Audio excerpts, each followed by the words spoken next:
금요기도의 말씀을 나누도록 하겠습니다. 저희 나눔교회 청년 1부는 현재 요한복음 말씀을 가지고 매주 하나님의 말씀을 나누고 있습니다. 특별히 요한복음에 나오는 7가지 기적을 통해서 요한복음의 저술 목적인 예수님께서 하나님의 아들이심과 그리스도 되심에 대해서 함께 나누고 있습니다. 이 사실을 믿을 때에 성경이 말하기를 그 이름을 힘입어 생명을 얻게 되기 때문이죠. 그래서 매주 이러한 마음을 가지고 우리 청년들에게 요한복음의 말씀을 전하고 있습니다. 이 시간 함께 우리가 나눌 이 본문의 말씀은 지난 주일에 우리 청년 1부 청년들과 함께 나누었던 말씀이었습니다.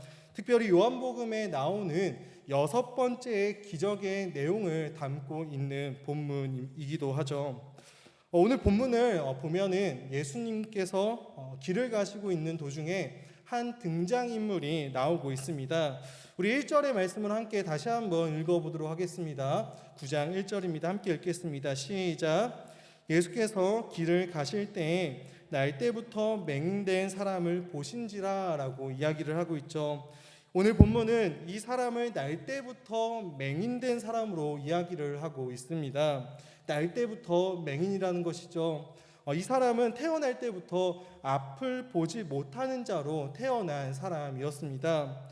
그런데 2절의 말씀을 보면 이 사람을 보고 예수님의 제자들의 반응이 이렇게 나타나고 있습니다. 우리 2절의 말씀도 함께 다시 한번 봉독하겠습니다. 시작. 제자들이 물어 이르되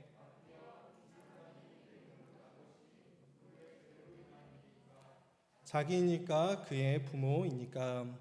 예수님의 제자들은 이 사람이 날 때부터 맹인이 된 이유가 있었을 것이다 라고 지금 생각을 하고 있는 것이죠. 어떠한 원인이 있었기 때문에 그가 맹인이 되었다라고 생각하는 것입니다.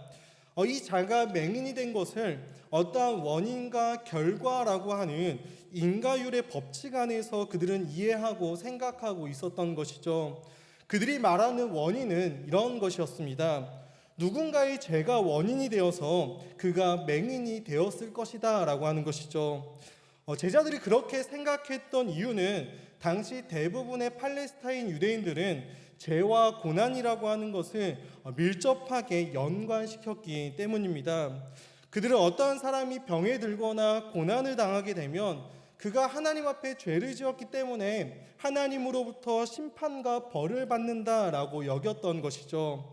특별히 일부 유대인들은 어떠한 사람이 모태에서부터 범죄할 수 있다라고 여겼고 그 범죄가 고난의 원인이 될 것이다라고 여겼습니다. 하지만 대부분의 사람들은 눈이 머는 것과 같은 이런 육신의 질병과 고난을 그의 부모의 죄 때문이다라고 여겼던 것이죠. 어떠한 사람들은 이러한 질병을 임신 중에 어머니가 저지른 죄와 연결시키기도 하였습니다. 이처럼 예수님의 제자들은 이러한 인과율의 법칙 안에서 지금 예수님께 질문을 하고 있는 것이죠. 이 사람이 맹인으로 난 것이 누구의 죄 때문인 것입니까? 더 정확하게 이것을 번역하면 누가 죄를 지었기에 이 사람이 맹인으로 났습니까? 라고 지금 예수님께 묻고 있는 것이죠. 이 모습은 마치 우리가 욥기를 보면 욥기에 등장하는 욥의 친구들의 모습과도 상당히 비슷한 모습이 나오고 있음을 우리는 알 수 있습니다. 욥이 고난을 당하자 욥의 친구들이 욥을 찾아가게 되죠. 찾아가서 욥에게 무엇이라고 이야기를 합니까? 바로 네가 무언가 하나님 앞에 죄를 지었기 때문에 하나님께서 너에게 이러한 재앙을 내리시는 것이다. 그러니까 너는 하나님 앞에 회개해야 한다라고 욥의 친구들은 욥을 찾아가서 이야기를 하고 있는 것입니다. 그런데 욥기가 우리에게 전해주고자 하는 메시지는 무엇입니까? 바로 신앙이라고 하는 것은 원인과 결과라고 하는 인과율을 넘어서는 무언가가 있다라고 하는 것이죠. 하나님을 인과율의 법칙 안에 가둘 수 없다라는 것입니다. 우리는 인과율을 넘어서는 더 큰 하나님과 그분의 뜻과 그분의 계획을 발견해야 하고 하나님께서는 우리의 인생 가운데에 그것을 담아내신다라고 하는 것이죠. 이것이 욥기가 우리에게 전해주고 싶어하는 메시지인 것입니다. 오늘 본문의 제자들 또한 날 때부터 이 맹인된 자가 맹인된 이유를 이러한 원인과 결과라고 하는 인과율의 법칙 안에서 생각하고 있는 것이죠. 그들은 이것을 넘어서지 못하는 모습을 보여주고 있습니다. 그래서 그런 제자들에게 예수님께서 이렇게 대답하고 계시는 것이죠. 요한복음 9장 3절을 우리 함께 읽겠습니다. 함께 읽겠습니다. 시작. 예수께서 대답하시되 이 사람이나 그 부모의 죄로 인한 것이 아니라 그에게서 하나님이 하시는 일을 나타내고자 하십니다. 이것이 예수님의 대답인 것이죠. 예수님의 대답은 이것입니다. 이 사람이 날 때부터 맹인이 된 것은 그의 죄도 아니고 그의 부모의 죄 때문도 아니다라고 말씀하고 계시죠. 인과율이라고 하는 그 법칙을 넘어서는 무언가가 있다라고 지금 예수님께서는 말씀하고 계시는 것입니다. 그것을 그에게서 하나님이 하시는 일을 나타내고자 하심이라라고 말씀하고 계시죠. 예수님께서는 날 때부터 맹인이 된 것이 하나님의 주관하신 범위 안에 있었고 또 하나님의 뜻에서 벗어난 일이 아니었음을 지금 분명히 말씀하고 있는 것이죠. 사랑하는 우리 나눔교회 성도 여러분, 혹 우리의 모습이 오늘 본문에 나와 있는 이 제자들의 모습 혹은 욥기에 나와 있는 욥의 친구들의 모습은 아닌지 우리가 한번 되돌아보길 원합니다. 우리의 삶 가운데 어떤 고난이 닥쳐올 때, 우리의 삶 가운데 어떤 어려움이 닥쳐올 때 우리는 그것을 어떻게 해석해내고 있냐라고 하는 것이죠. 내가 무언가 하나님께 잘못한 것이 있고 죄를 지은 것이 있어서 하나님이 나에게 이러한 종류의 벌을 주시는 거야 라고 우리는 생각하고 있지는 않냐라는 것입니다. 아니면 반대로 저 사람이 저렇게 지금 어려움을 당하고 저 사람이 지금 저렇게 고난을 당하는 것이 저 사람이 신앙생활을 제대로 안 해서 그런 거야 라고 우리는 생각하고 있지는 않냐라고 하는 것입니다. 제가 어린 시절을 생각해 보았을 때 제가 어린 시절에 종종 이러한 이야기를 하는 어른들을 볼 수 있었습니다. 가정에 누군가가 갑자기 큰 병에 걸리거나 혹은 가정에서 누군가가 갑자기 불의의 사고를 당하게 되면 내가 하나님 앞에 제대로 신앙생활을 하지 않아서 하나님이 나에게 벌을 내리시는 거야 라고 이야기를 하는 것이죠. 내가 주일 성수를 꾸준히 안 했더니, 내가 11조를 꾸준히 안 드렸더니, 내가 교회에서 봉사를 안 했더니 하나님께서 나를 치셨다라고 이야기를 하는 것입니다. 혹은 반대로 저 집사님이, 저 권사님이, 저 장로님이 지금 어려움을 당하고 있는데 그 어려움을 당하고 고난 가운데 있다면 지금 저 집사님과 권사님과 장로님이 하나님 앞에 어떠한 잘못을 했고 신앙생활을 제대로 하지 않았기 때문에 하나님께서 그것에 대한 벌로 지금 그들 가운데 어려움을 주시는 거야 라고 이야기를 하는 경우들이었죠.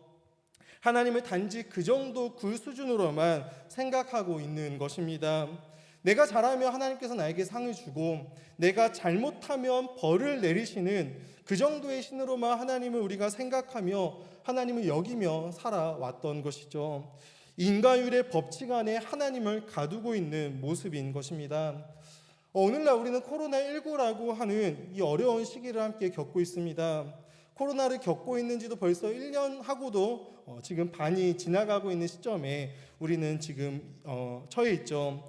처음 코로나가 터졌을 때 제가 이러한 종류의 뉴스와 이러한 종류의 이야기를 하는 분들을 본 적이 있었습니다. 뭐냐면 중국이라고 하는 나라는 공산 국가이죠. 그래서 공산 국가인 중국이 선교사들을 추방하고 기독교에 대해서 박해를 하니까 그것에 대한 하나님의 심판이 바로 코로나19다라고 이야기를 하는 것이죠.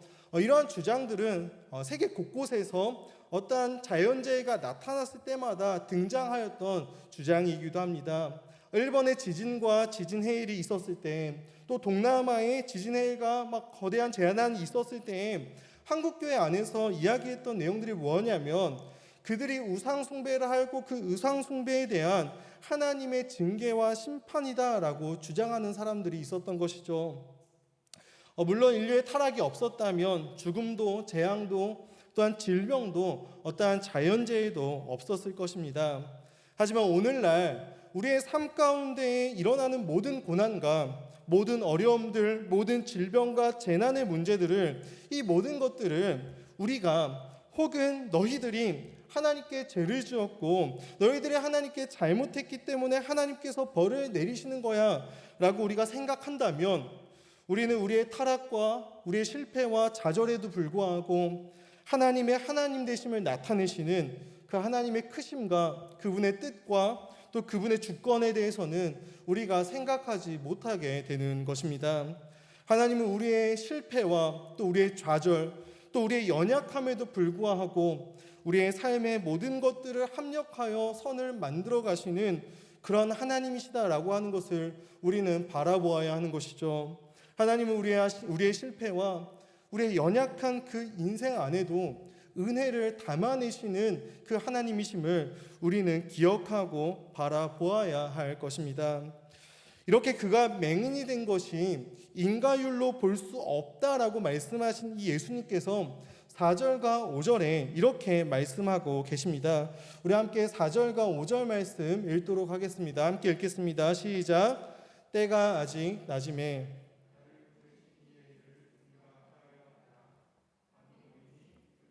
아무 일 없느니라. 내가 세상에 있는 동안에는 세상의 빛이라. 아멘. 예수님은 자신이 세상에 있는 동안에 세상의 빛이다라고 말씀하고 있습니다. 예수님은 우리에게 빛으로 오신 분이시죠. 영적으로 맹인이었던 우리를 위해 예수님은 빛으로 이 땅 가운데에 오셨습니다. 그래서 요한은 자신의 이 복음서인 요한복음을 시작하면서 예수님께서 우리 가운데에 빛으로 오셨음을 선언하며 시작하고 있는 것이죠. 요한복음 1장 4절부터 5절은 이렇게 기록하고 있습니다. 그 안에 생명이 있었으니 이 생명은 사람들의 빛이라. 빛이 어둠에 빛이 됨 어둠이 깨닫지 못하더라. 요한복음 1장 9절은 이렇게 말씀합니다. 참빛 곧 세상에 와서 각 사람에게 비추는 빛이 있었나니라고 말씀하고 있죠. 예수님은 어두운 우리의 영혼 가운데 한 줄기 빛으로 생명의 빛으로 오셨습니다. 그래서 우리가 오늘 본문에 나오는 이 사건은 단지 하나의 기적이나 하나의 이적이 아니라 하나님 아버지께서 자기가 보내신 일을 통해서 어둠 속에서 살아가고 있는 자들에게 빛을 비추시는 그 일을 하고 계시다라고 하는 것을 우리에게 보여주는 표적이 되는 것이죠. 이렇게 자신이 세상에 있는 동안에 세상의 빛이다라고 말씀하신 예수님께서는 상당히 특이해 보이는 행동을 갑자기 하기 시작합니다. 오늘 본문 6절부터 7절까지 말씀을 함께 읽어보도록 하겠습니다. 9장 6절부터 7절입니다. 시작.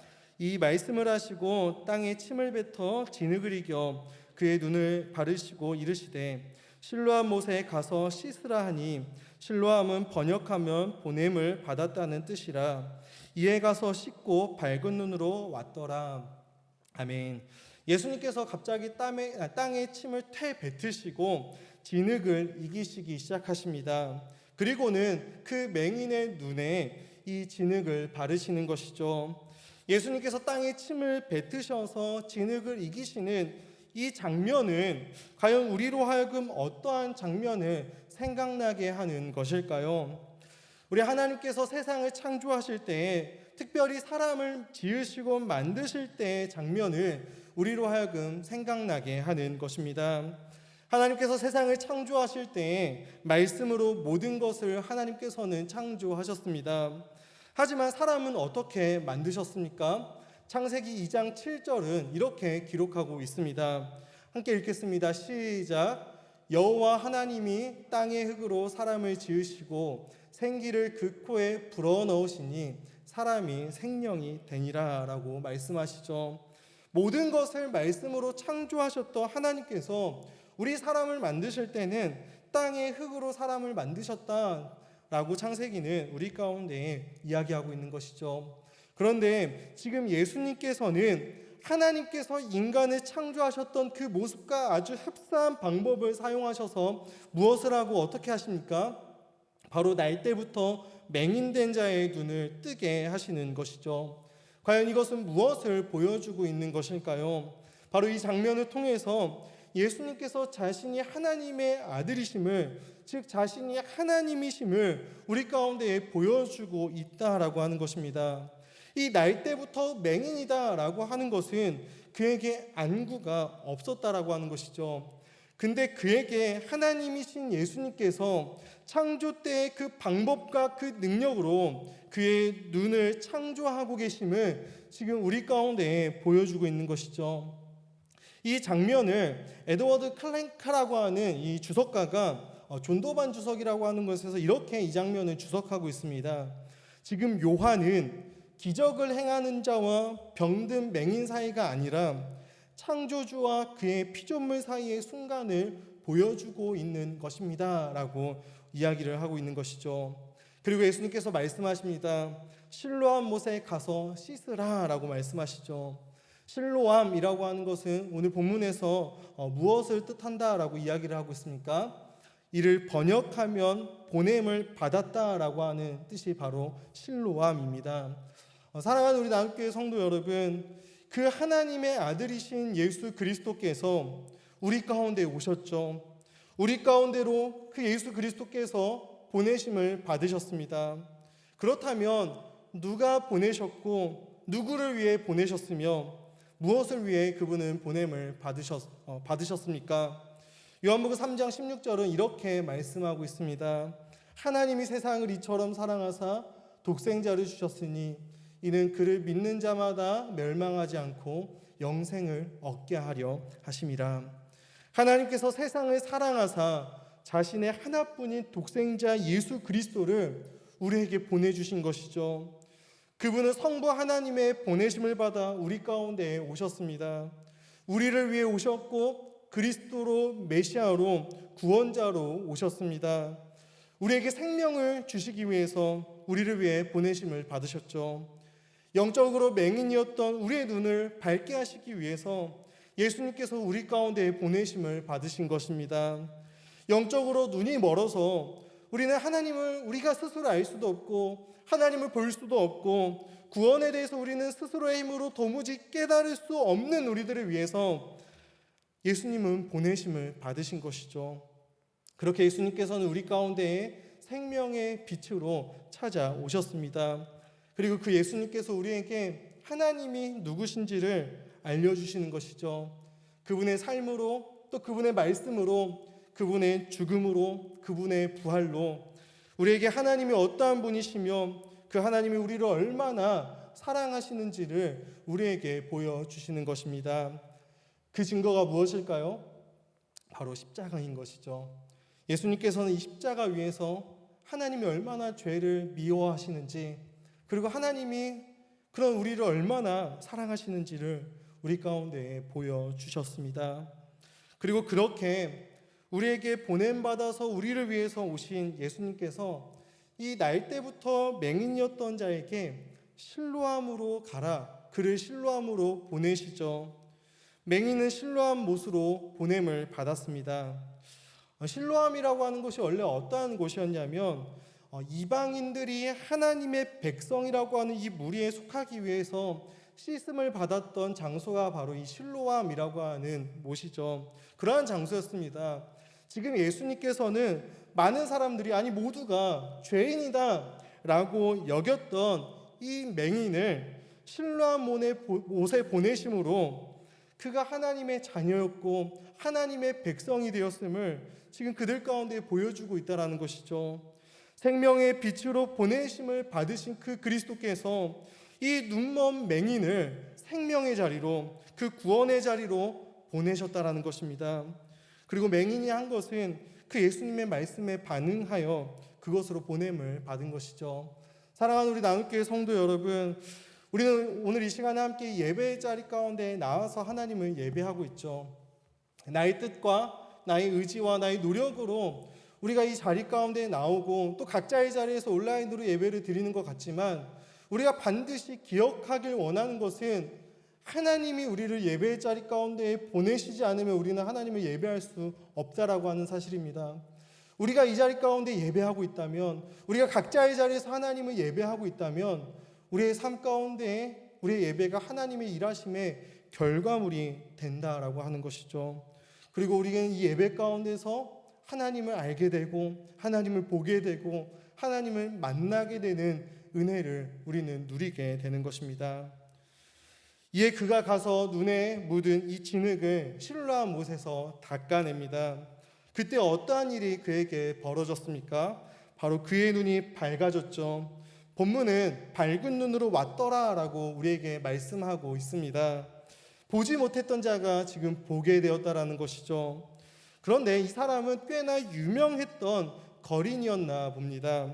사람들이 맹인이었고 거린이었던 이 사람이 눈을 뜨게 되자 이 사람이 원래 그 거린이 맞냐 아니냐를 가지고 이제 논쟁을 하기 시작하는 것입니다. 그때 그가 내가 바로 그라라고 이야기를 하는 것이죠. 맹인이었고 거린이었던 너희들이 말하고 있는 그 사람이 지금 바로 나고 그 나는 지금 보게 되었다라고 이야기를 하고 있는 것입니다. 그때 사람들이 질문을 하죠. 그렇다면 어떻게 너의 눈이 떠졌느냐라고 지금 질문하고 있는 것이죠. 그때 이 맹인이었던 자가 무엇이라고 대답하냐면 오늘 본문 9장 11절에 이렇게 대답하고 있습니다. 우리 9장 11절의 말씀을 함께 읽도록 하겠습니다. 시작. 대답하되 예수라는 그 사람이 진흙을 이겨 내 눈에 바르고 나더러 실로암에 가서 씻으라 하기에 가서 씻었더니 보게 되었노라 라고 이야기를 하고 있죠. 이 사람은 지금 자신에게 벌어진 일들에 대해서 지금 이야기하고 있는 것입니다. 예수님께서 자기에게 행하신 일들에 대해서 말하고 있는 것이죠. 근데 문제는 오늘 본문 이후의 내용을 보면은 이 무리들이 전에 맹인이었던 이 사람을 데리고 누구에게로 가냐면 바리새인들에게 가는 것입니다.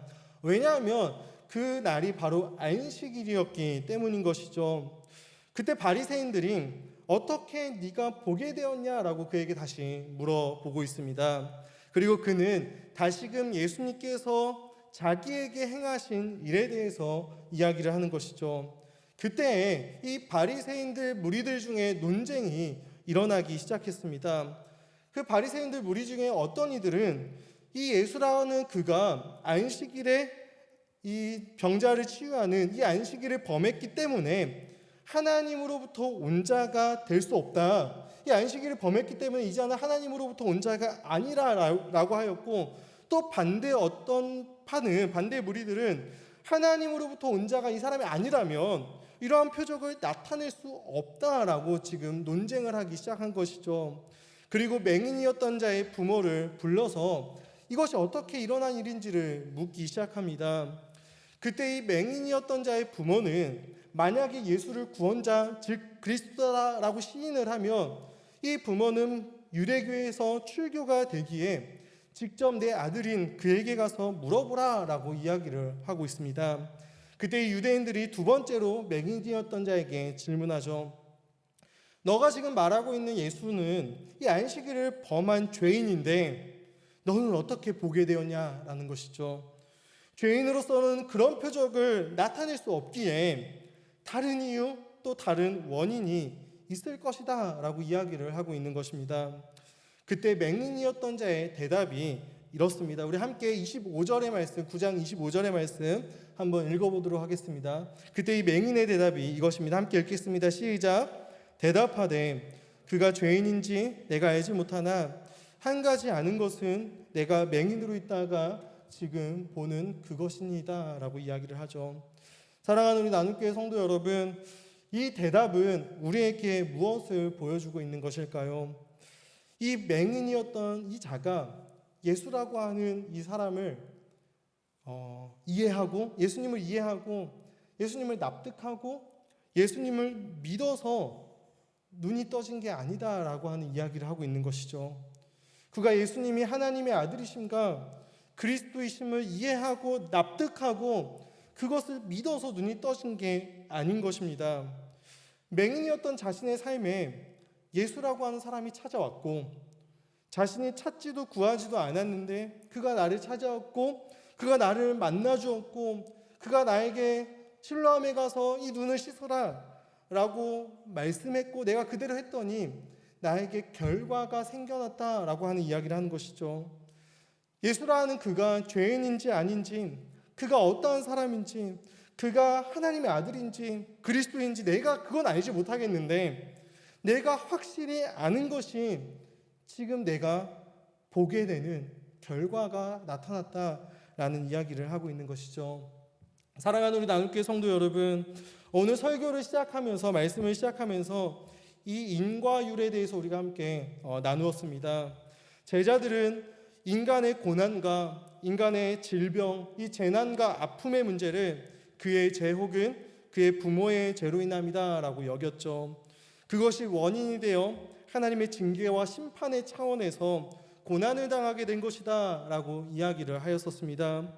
그들은 철저하게 원인과 결과라고 하는 인과율에 매여 있었고 하나님도 그 안에 가두어 두었던 것이죠.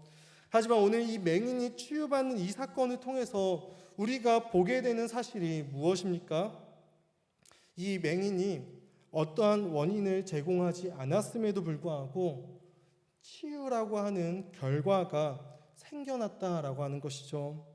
그가 맹인이 될 만해서 그러한 맹인이 될 만한 어떠한 잘못을 저질러서 맹인이 되었던 것이 아니었던 것처럼 그가 치유받을 만한 어떠한 원인을 제공하지 않았는데 생명의 빛으로 세상의 빛으로 이 땅 가운데 오신 이 예수님으로 인해 보게 되는 결과가 그에게 나타났다라고 이야기하고 있는 것입니다. 사랑하는 우리 나눔교회 성도 여러분, 기독교 신앙이 말하는 구원이라고 하는 것은 무엇입니까? 내가 원인을 제공하지 않았는데 결과가 생겨나게 된 것이죠. 우리가 하나님 앞에 어떤 구원받을 만한 일을 해서 하나님께서 우리를 구원해 주신 것이 아니라 영적으로 맹인이어서 구원받을 만한 어떠한 원인을 하나님 앞에 제공할 수 없었던 그러한 나를 하나님께서 값없이 찾아와 주셨고 만나 주셨고 생명을 주셔서 결과가 생겨났다라고 하는 것이죠. 어떠한 결과입니까? 구원이라고 하는 결과인 것이죠. 이것이 우리 기독교가 말하는 구원이고 복음인 것입니다. 그래서 바울은 로마서 5장 8절에서 이렇게 이야기하고 있는 것이죠. 우리가 아직 죄인 되었을 때 우리가 하나님 앞에 어떠한 원인을 제공할 수 없었던 그 죄인이었었던 그때에 그리스도께서 우리를 위해서 죽으심으로 하나님께서 우리에 대한 자기의 사랑을 확증하셨다.